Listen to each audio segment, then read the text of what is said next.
जोहार के सानाम को इनके अंजना सोरेन इना मारे दिना मिट्टा नावन ब्लॉग रे आपया सागुन दाराम मारे दिना वीडियो लेके आई कारण वीडियो नेलते और टाइटल नेलते बुझे दाड़े कान गया ना दो दार्जिलिंग टेना मिट्टा ब्लॉग करना और दार्जिलिंग दो आडी दिन माना रे चलाओ ही लेना किंतु समय रेना अभाव ते एडिटिंग को बांग ही लेना और चेदा समय को बई नामे तहें वीडियो रिंग लैया पे तो वीडियो संग जोड़ाव तहन पे सानाम खबर को दो हयतो मिदटां वीडियो रे तो बांग लई गानोआ किंतु किछु किछु जिनिस तहें लैया आबार किछु तो नावान एटा वीडियो करे हूँ लैया चलो तबे बन एहब लेगे सो बाड़ाई गयाबन दार्जिलिंग मा वेस्ट बेंगल ना एकदम नॉर्थ रे मेना नॉर्थ रेना मिटांग सिटी जहाँ दो वेस्ट बेंगल रेना हिल स्टेशन जहाँ रेना पूर्व सेन मेना भूटान पश्चिम सेन नेपाल और उत्तर सेन मेना सिक्किम और उत्तर सेन जो बन चला ताले चीन रेना तिब्बत एरिया और लातार सेन दक्षिण पूर्व सेन मेना वेस्ट बेंगल रेना आलादा राज्य को और दक्षिण पश्चिम सेन मेना तो बांग्लादेश आले चला लेना बस ते सिलीगुड़ी स्टेशन तो बस सिलीगुड़ी बस स्टैंड एक्चुअली तो अंडे खन आड़गो काते से दिन के जानिले स्टार्ट आका और नोआले होटल रूम नोनकान मिटा होटल रे ताहे कना रूम रेना वीडियो दो मने होय बानुआ बानी तुलाव का ताहे ओना खातिर एडिटिंग समय बाई नाम का तो नोडे खन ओना कांचनजंगा व्यू पे नेले तीना चरक नेलक कना बा और नोआ आले रूम खन हो नोंकान व्यू गे माने सेता बेड़ा जापिद खन बेरेद काते नोंका जदि परिष्कार आकाश ताहेना तो नोंका के नजारा नेलक कान ताहेआ और कैमरा रे तिना बुझे खाना बांग बुझे खाना बनी लई दाड़ेया किंतु सामना सामनी एतो चरक नेलक कान ताहेआ माने ओना लई काते हो बनी प्रकाश दाड़ेया तो जाई हो काले ओना नाइट बस तेले सेटल लेना सिलीगुड़ी बस स्टैंड तो अंडे खन आले गाड़ी ऑलरेडी आगे तक लई ताहेना तो इन टाइम अंडे खन जानिले शुरू किया तो हेज कते कि फ्रेश पाड़ा करते ओई दुटो तीनटे नागाद रूम ले सेटल करते तारपरे फ्रेश पाड़ा करते चिड़ियाखाना दाड़ान ले चला लेना तो अंडे खन हेज कते जतो टायर्ड किंतु ताओ मा बाबा ताको जतो को लैया जे दुदु चलाबिन आबिन बाहर दाड़ा आगुइबिन ओना महाकाल मंदिर तो नोआ हुई कना ओना महाकाल मंदिर जहाँ दो आयुब बेड़ा गेलिन चलाव लेना और मिदटांग हर हो बानुग कोआ आदि बतर के आइकाग कान ताहेआ ओनाते जास्ती घड़ी बांग ताहा कते आलिन दो रूम दिन हेज एना तो सेदिन कार मतो जार्नी तो चाबायना ना तो सेकेंड दिन वीडियो ताहे गना जहाँ तो लामा हाटा ले चलाव लेना तो लामा हाटा रेना नोंका परिवेश खूब चरक और जेदिन खन ले चलाव कना सेदिन खन के वेदार एतो चरक चाहे कना नोआ तो एक्चुअली डिसेम्बर रेना माने व्यू कना डिसेम्बर रे जे एतो चरक वेदार ले नामा बाले बुझे दाड़े कान थाया माने ठंडा बुझे कान थाया बाट डे टाइम जेहेतु दाड़ान कान थाया ले उना माने बांग बुझे कान थाया खूब चरक वेदार थाहे काना तो नोआ तो आले फैमिली टूर थाहे काना माने इनी शशुर शाशुड़ी इन मा इन बोन इन हाजबेंड और इन चला लेना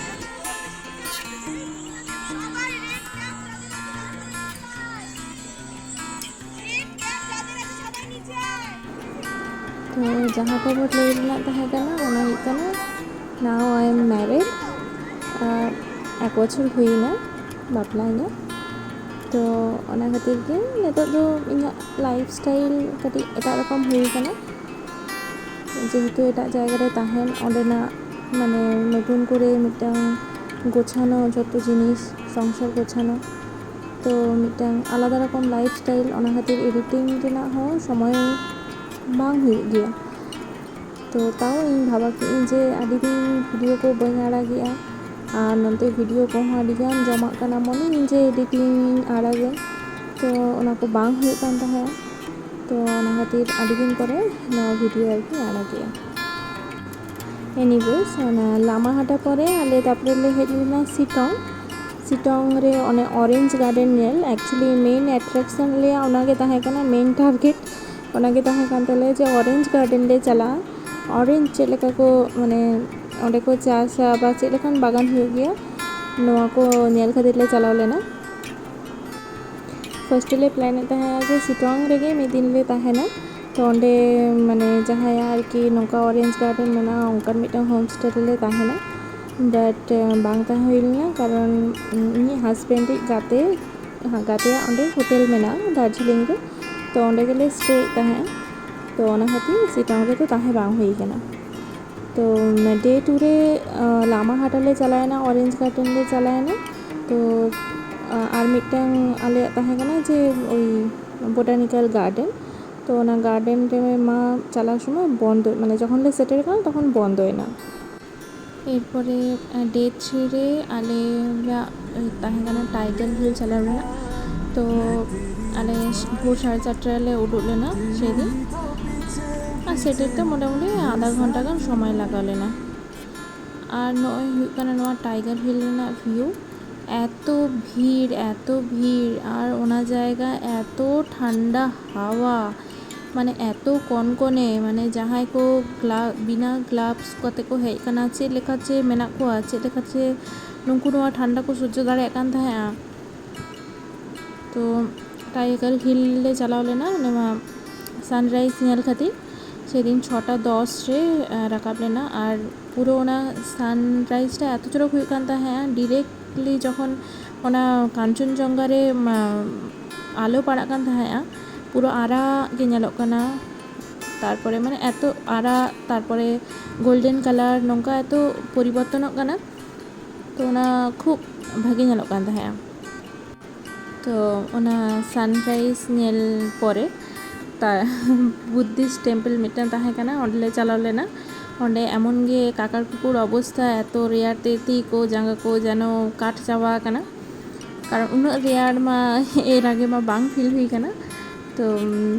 ओना खातिर आरकी सेदिन ओना ओंडेना तो कोनो वीडियो बानुआ इवेन की ओना परे आले चलाव लेना बातासिया लूप ओना बातासिया लूप रे हो कोनो वीडियोस चे हो बांग तुले हुई कना और बातासिया लूप रे ताओ मोटामुटी 1 घंटा गानले ताहेलना तखन प्राय सेता 9टा 10टा इनका बाजा कान ताहे तो जखन फाइनली कटी सितुंग हेजना तखन कटी बेस बुझा कान ताहे इना परे मिटन टी गार्डन ले चलाव लेना रास्ता धारे रेगे तिंगुले मिटन टी गार्डन ओका जायगा ओना हो बाले बाटे जाहो बाट नोआ को आडी बुटुरी साका माने चे हो बानुआ माने जस्ट भागी नेलो कान थाहे व्यू नोडे माने हेज कते किंतु उना साकाम को हो बानुआ माने कोची पाता माने ओका एक्सपेक्टेशन ताहेना जे दार्जिलिंग रे मिटन टी गार्डन मिटन चरक ने नेला माने ओंका टाइप तो चे हो बांग नेल हुइलेना आरकी जानी खान ओंकान माने टी गार्डन करे तो बाको बोले हचोआ ओना दो मने है रिजर्व एरिया ओना करे तो माने एमनी हर दो बाको बोले हचोआ तो जाय हो नोआ हो आडी बेस के नेलो कान थाया माने चेलेका भाबे नोआ दारे को लगा का ओना दारे को हो एतो शक्तो माने चा बागान जे उना माने चा दारे जे उना शक्तो पक्तो हुआ चिका कना जनम जो रथा का हदिने लेने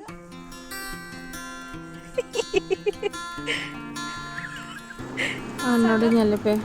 इन बोन एमन फटो तुलक खाना ओंडे सागाब को पुरो लाठा कते एकाकार जाय होक तापरे नोडे इन यार इनी हस्बैंड कटी वीडियो लिंक तुले ने नोका ती साब कते तीना इनक्लाइन पे नेले तो रास्ता तो बेस बुझे कान थाया वेदर खूब भागी ताहे कना तो नोडे ताड़ाम बाड़ा हो बेस बुझे कान थाया और नोआ डे रे आले आरो आडी किछु जार्नी मेना जहाँ दो कमप्लीट दाड़े आले से बांगा अलरेडी नोडे जखन ले हेज कना तखन 11टा बाजा कना एरपर ले चला टी सॉरी रॉक गार्डन तो एरपर रॉक गार्डन पर ले चला रोपवे तो रोपवे मिटन टाइम रे सेटेल हुआ तो ओना खातिर आरकी आडी लगन ले चला कना बेसी खन बाले ताहे कना क्लास आले लंच टांच चे हो बांग हुई कना से भोर 4:30 ले उडू कना तो ᱠᱟᱹᱴᱤᱡ ᱡᱚᱢ ᱧᱩ ᱦᱚᱸ ᱦᱩᱭᱩᱜᱼᱟ। तो एकेबारे रॉक गार्डन रेगे आले पुरो लांच ले कराव लेआ। तो रॉक गार्डन पुरो चोट सेन दो बाले देज आकाना बाहरे खनाग गे जा नेलामोग कान ताहेगा इना गेले नेल का और ओंडे खाबार ऑर्डर करते तारपरे ओंडे छोट्टो मिटांग होटेल ताहेकाना छोटो होटेल तो बांगा धाबा टाइप एक्चुअली। तो ओंडे गे खाबार ऑर्डर करते लातार सेन मिटांग वाशरूम एरिया ताहेकाना ओंडे गेलिंग चलाग कान ताहे। तो भाबा कि जे कटी भिडियो हिं तुलाव लेगे। तो नोडे खन कटी भिउ तुलाव रना चेष्टा किया तारपरे इना परे जम बाड़ा काते आदो रुवाड़ेनाले माने रोपवे रे जेहेतु मिटांग टाइम अबधि गे सेटेर टाइम मध्य रे सेटेर हुआ। तो ओना खातिर आटी लगन ओंडे खन ले उडुक एना आरकी। तो एरपरे रोपवे रेना भिडियो को आर मिटांग ब्लॉग दिन शेयरा कारण अलरेडी आडी मारांग भिडियो तैयारोग काना। तो आडी दिन पर नोआ भिडियो तैयार काते इन आडी रस्किन बुझाएआ खूब भागिन बुझाएआ मने को कटी हल्का काना जे आडी गानी रपड़ दाड़ेयाग काना आरकी। तो एर आगे आडी दिन बांग रपड़ हुई काना।